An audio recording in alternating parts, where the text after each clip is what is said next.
मैं आपको conditional operator के बारे में बताऊंगा कि ये क्या होता है। कंडीशनल ऑपरेटर जो है वो एक तरह का टर्नरी ऑपरेटर होता है। इसके अंदर ऑफ नंबर ऑफ ऑपरेंड्स जो होते हैं वो 3 होते हैं, जैसे कि आपको सिंटैक्स में देखने को मिल रहा है। यहाँ पे नंबर ऑफ ऑपरेंड 3 है, या फिर हम कह सकते हैं कि यहाँ पे एक कंडीशन होती है, 2 स्टेटमेंट होते हैं, स्टेटमेंट 1 एंड स्टेटमेंट 2। जैसे ही ये कंडीशन ट्रू होती है तो ट्रू के केस में स्टेटमेंट 1 एग्जीक्यूट होता है और फॉल्स के केस में स्टेटमेंट 2 एग्जीक्यूट होता है। तो यहाँ पर स्टेटमेंट 1 और स्टेटमेंट 2 का एग्जीक्यूट होना कंडीशन पर डिपेंड करता है कि कंडीशन 2 है तो स्टेटमेंट 1 एग्जीक्यूट होगा, अदरवाइज स्टेटमेंट 2 एग्जीक्यूट होगा। जैसे कि एग्जांपल में दिया गया है, यहाँ पर 3 इंटीजर टाइप के वेरिएबल है हमारे पास, एक तो a, एक b और एक c। हमें पता करना है a और b में बड़ा कौन है। तो मैंने लिखा c equal to a is greater than b question mark a colon b semicolon. तो यहाँ पर ये जो कंडीशन है ये जैसे ही ट्रू होगी 10 इज ग्रेटर देन 20, लेकिन 10 ग्रेटर देन 20 नहीं होता, इसलिए ये कंडीशन फॉल्स होती है। तो फॉल्स के केस में सेकंड वाला स्टेटमेंट एग्जीक्यूट होगा, जो कि यहाँ पे b लिखा हुआ है। तो c जो है, c के अंदर b की वैल्यू चली जाएगी, हो जाएगी 20। मतलब यहाँ पे हम कंडीशनल ऑपरेटर का यूज़ करके maximum value among 2 variables find कर सकते हैं।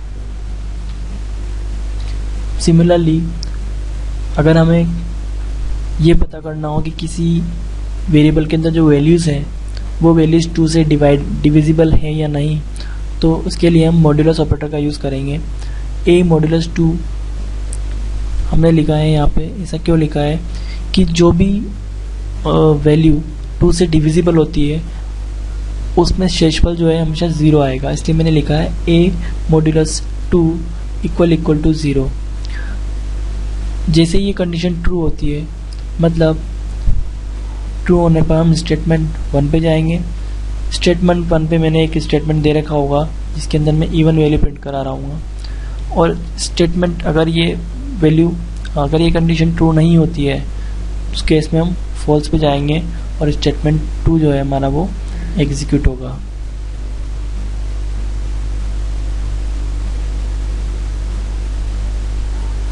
जैसे मैंने लिख रखा हो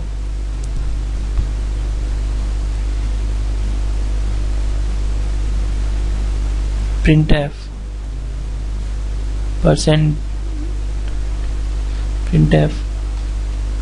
a is even,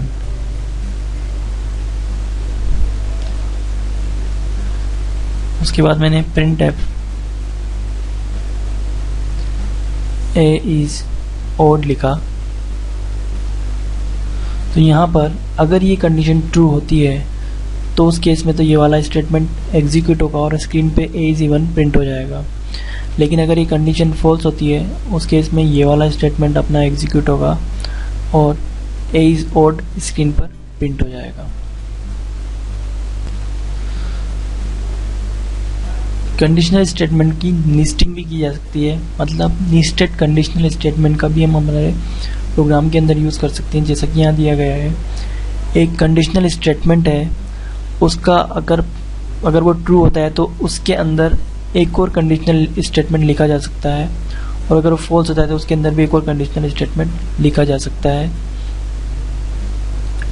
तो ये जो स्टेटमेंट है नेस्टिंग कंडीशनल स्टेटमेंट, ये ग्रेटर देन अमंग 3 पता करने के लिए हम यूज़ में ले सकते हैं, या ग्रेटर देन अमंग 4 पता करने के लिए भी हम यूज़ में ले सकते हैं।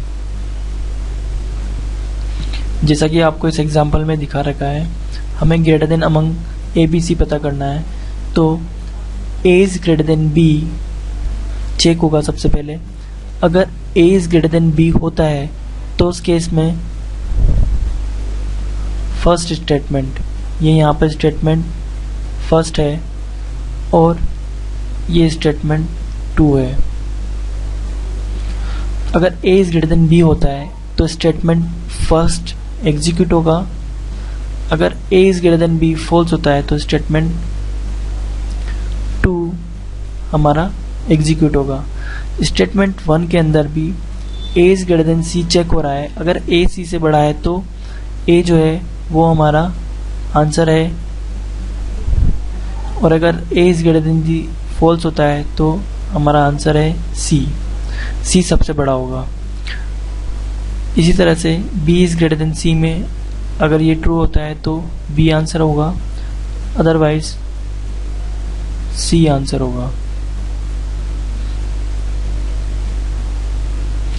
तो उसको अगर ट्री स्ट्रक्चर के थ्रू समझना चाहें हम तो इस तरह समझा जा सकता है कि a is greater than b अगर ट्रू है और फॉल्स है तो ट्रू होने पर हम जाएंगे a is greater than c पर, फॉल्स होने पर हम जाएंगे a is greater than b is greater than c पर।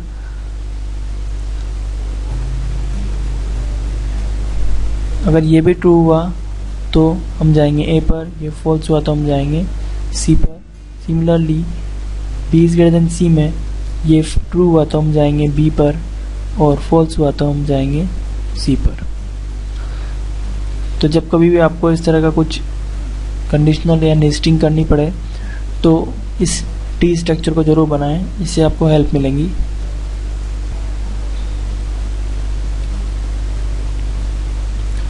नेक्स्ट हम ऑपरेटर प्रेसिडेंस के बारे में पढ़ेंगे। यहाँ पर दो चीज़ें दी गई है, एक तो है ऑपरेटर प्रेसिडेंस और एक है एसोसिएटिविटी।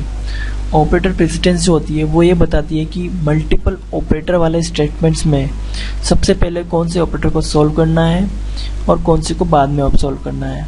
जबकि एसोसिएटिविटी यह बताती है कि अगर दो ऑपरेटर जिनकी प्रेसिडेंस सेम है उनमें से पहले किसको सॉल्व करना है। सपोज जैसे हमारे पास आता है a प्लस बी माइनस सी,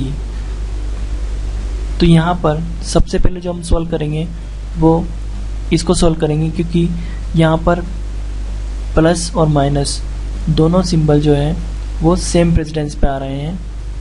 तो सेम प्रेसिडेंस पे आने की वजह से यहाँ पर प्रेसिडेंस लागू नहीं होगी, एसोसिएटिविटी लागू होगी, और एसोसिएटिविटी रूल के अकॉर्डिंग हमें लेफ़्ट टू राइट चलना होगा। तो सबसे पहले लेफ़्ट में जो आएगा वो है a प्लस बी, तो a प्लस बी को सॉल्व करेंगे, देन उसके बाद उसमें से जो रिजल्ट आएगा उसमें से c को माइनस कर देंगे।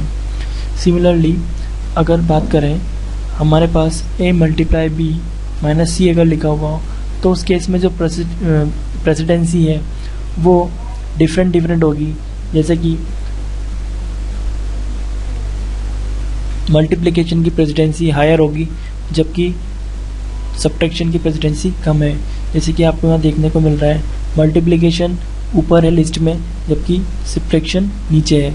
तो उस केस में पहले a इंटू बी को सॉल्व करेंगे, देन इसका जो रिजल्ट आएगा उसमें से माइनस सी कर देंगे। जैसे 2 इंटू 5 प्लस 3 हमें करना है तो पहले 10 माइनस 3 इक्वल टू 7। इस तरह से हम इनको सॉल्व करेंगे। तो ये जो प्रेसिडेंसी की लिस्ट है ये आपको धीरे धीरे याद करनी पड़ेगी, या फिर आप प्रोग्राम जैसे बनाते जाएंगे आगे कुछ तो इसमें से आपको वैसे ही याद हो जाएंगी। हमारे अधिक से अधिक वीडियो देखने के लिए आप हमारे चैनल को सब्सक्राइब कर सकते हैं तथा साथ ही साथ हमारी वेबसाइट पर भी आप विजिट कर सकते हैं। धन्यवाद।